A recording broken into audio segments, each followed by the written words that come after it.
Saat ini pemerintah secara tegas menyatakan akan memberantas impor pakaian bekas ilegal atau yang dikenal luas sebagai thrifting.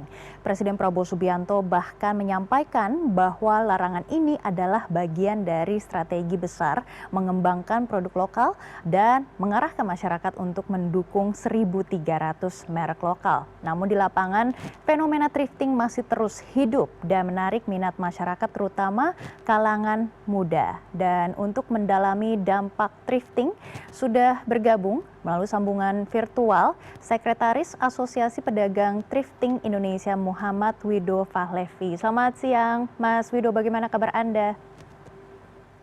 Selamat siang, Mbak. Baik, Baik, kabarnya baik. salam sehat ya Mas Wido. Langsung saja kita ke topik utama kami hari ini. Bagaimana Anda melihat larangan impor pakaian bekas yang belakang ini kembali ditegaskan oleh Presiden dan beberapa menteri, terutama Menteri Keuangan Purbaya? Larangan ini sangat berdampak tidak baik ya kepada pedagang-pedagang kecil gitu, karena banyak terjadi razia, Mbak, di beberapa kota dan daerah di Indonesia yang menyebabkan pedagang-pedagang itu resah dan juga jadi disita-sita gitu barangnya. Nah, harusnya ini tidak terjadi sih gitu. Karena sangat merugikan untuk pedagang kecil. Kalau mau, ya yang disita itu atau yang dicegat itu di pelabuhan sih, bukan di ini. Dan juga terjadi pemblokiran di sejumlah platform seperti TikTok dan lain-lain. Itu pada mengeluh semua tuh pedagang-pedagang kecil di daerah-daerah Papua, daerah timur, dan seluruh Indonesia lah sebenarnya. Karena mereka bergantung dari sana penjualannya. Mereka udah nyetok barang tapi tidak bisa jualan karena diblokir-blokirin semua tuh, kasihan coba rakyat Indonesia gitu. Baik, Mas Wido selain adalah Sekretaris Pedagang Thrifting Indonesia, sebenarnya juga sebagai pedagang thrifting ya di lapangan. Mas Wido, Ya. banyak pihak yang mempertanyakan dari mana barang-barang thrifting ini berasal dan bagaimana bisa dijual dengan harga yang relatif murah. Bisa dijelaskan proses masuk dan juga distribusi barang-barang ini? Kalau barang ini datangnya dari Korea, Jepang, dan Cina pada umumnya. Tapi kalau proses masuknya kita nggak tahu, Mbak, karena kita bukan importir, tapi kita pedagang. Kita cuman dapat barang ini, ya belinya di Indonesia gitu. Kita nggak tahu kalau prosesnya seperti apa gitu. Dan tapi kita berharap ini untuk dilegalkan biar tidak dijadikan isu terus setiap tahun gitu. Baik, Mas Wido, terkait dengan harga ya, tadi kita juga mendapatkan Ya. beberapa data sebenarnya ini harga thrifting ataupun baju bekas ini jauh lebih murah. Seperti apa sih sebenarnya Hmm. harganya kalau misalnya kita lihat baju baru misalnya 100%, kalau harga thrifting ini bisa berapa persen, Mas Wido?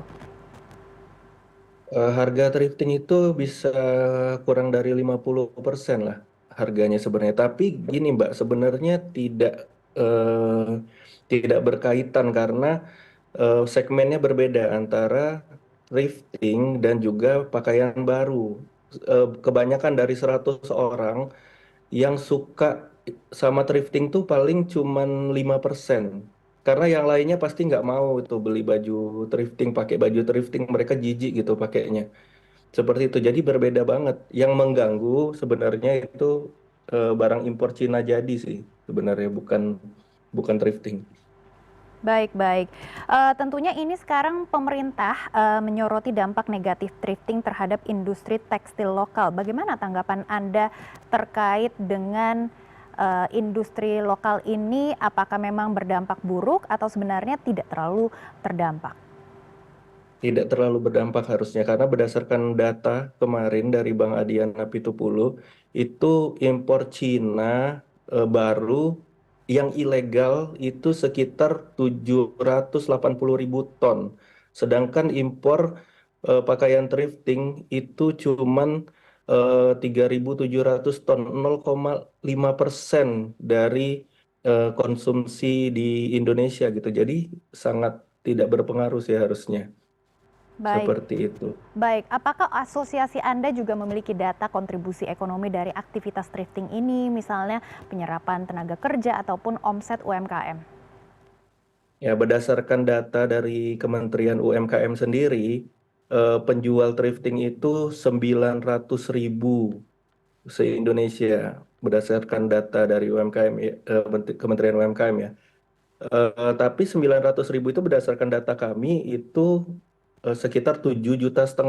Maksudnya gini, 900.000 itu penjual tapi belum dikali sama karyawannya, terus keluarganya, terus kuli panggul, penyetrika, penjahit segala macam itu total 7,5 juta tuh se-Indonesia. Bayangkan kalau ini dilarang, 7,5 juta rakyat Indonesia ini mau kemana gitu, mau kerja apa? Sedangkan pemerintah gagal menciptakan lapangan pekerjaan. Sedangkan kita sudah menciptakan lapangan pekerjaan sendiri, sudah berkreativitas, tapi dilarang. Ya udah ciptain aja lapangan pekerjaan. Kalau pemerintah tidak gagal menciptakan lapangan pekerjaan, kita tidak akan jadi kok pengusaha thrifting atau ini karena saya juga dari di PHK pas COVID jadinya thrifting gitu.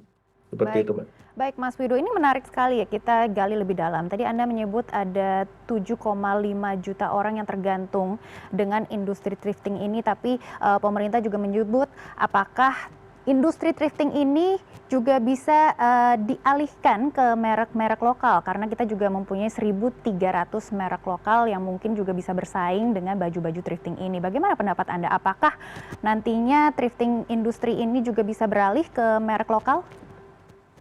Itu tidak gampang sih Mbak, kalau harus langsung beralih seperti sekarang kan sudah diblokir, sudah di apa, mereka mau kayak gimana gitu beralihnya, transisinya tidak secepat itu. Bayangin 7,5 juta orang yang latar belakangnya tidak semua well educated gitu, harus pindah transisi. Sedangkan thrifting ini sendiri komunitas gitu. Jadi mereka sudah membangun komunitasnya, sudah membangun misalnya si apa akunnya itu selama bertahun-tahun.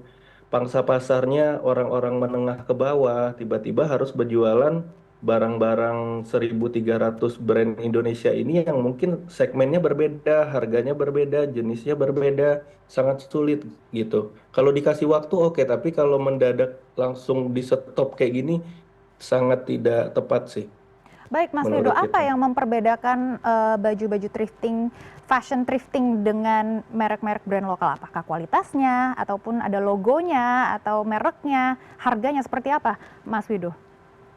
Ya dari masalah harga sendiri berbeda dan juga dari masalah kualitas jauh banget ya.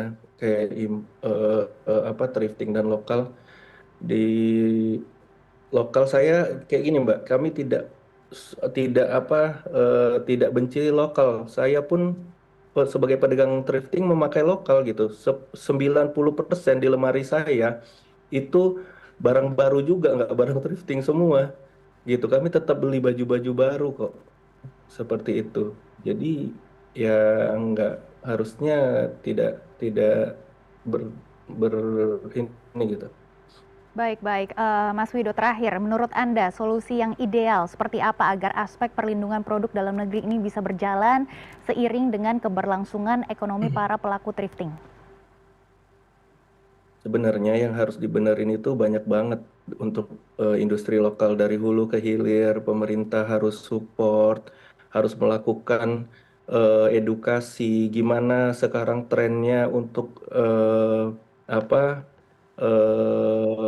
jualan online gitu. Jadi diajarin gitu, mending diedukasi, ditingkatkan, improve dirinya, gimana belajar online, gimana untuk membuat akun-akun, gimana caranya live, kayak gitu. Mending mending dilakukan edukasi daripada apa menyalahkan thrifting sebagai masalah dan juga yang dibatasin itu sebenarnya harusnya barang-barang Cina karena mendominasi 85% di Indonesia itu barang-barang Cina baru, Mbak.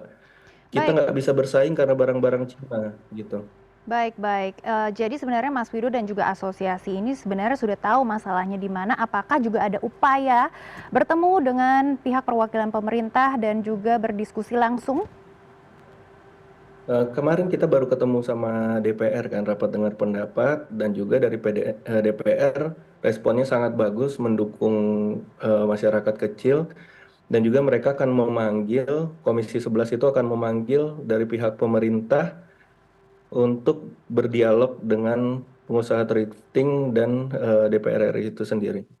Baik, nantinya akan ada dialog begitu ya, Mas Wido. Kami akan terus memantau bagaimana hasil dialog ini terkait dengan industri thrifting. Terima kasih Mas Wido sudah bergabung bersama kami di CNN Indonesia Business.